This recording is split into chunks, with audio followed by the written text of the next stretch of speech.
G11. Pang kaso. Take away.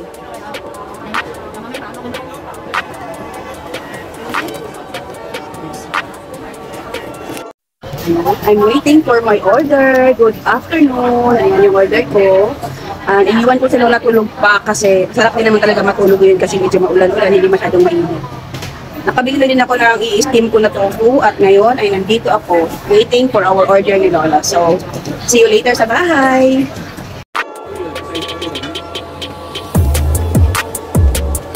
Thank you.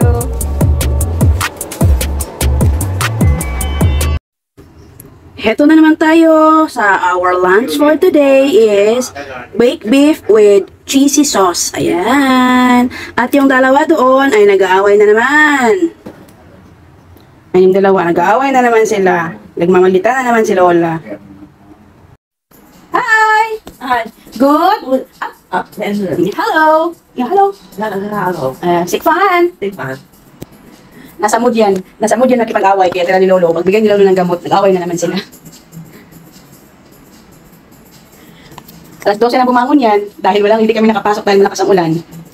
Pareho kami. Ako mga 11 ako nagising. Ito pala yung namin, yung lunch namin is baked beef with cheesy sauce. Na-try nyo na ba na managinip na? Sobrang realistic yung panaginip nyo?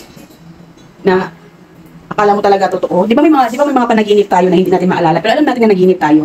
Pero meron din tayong mga panaginip na as in super clear pa talaga sa ating mind. Sa ating mind kung ano yung panaginip natin. Ayan, nagagalit na naman siya. Alam kong dagdag. Yun ang nangyari sa akin. Umuwi na daw ako. Tapos, nag-vlog daw kami ng kapatid ko sa airport. Kasi sabay daw kami umuwi. Sabay daw kami sumakay ng aeroplano. Kaya nag-vlog daw kami. Tapos may nakita daw kami, nang nakakilala daw sa akin, feeling sikat.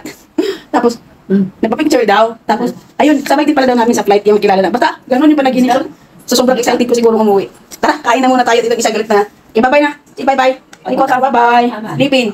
Bye-bye. Bye-bye. Bye-bye ha. See you. Gupin mo, see you. See you To tomorrow morning.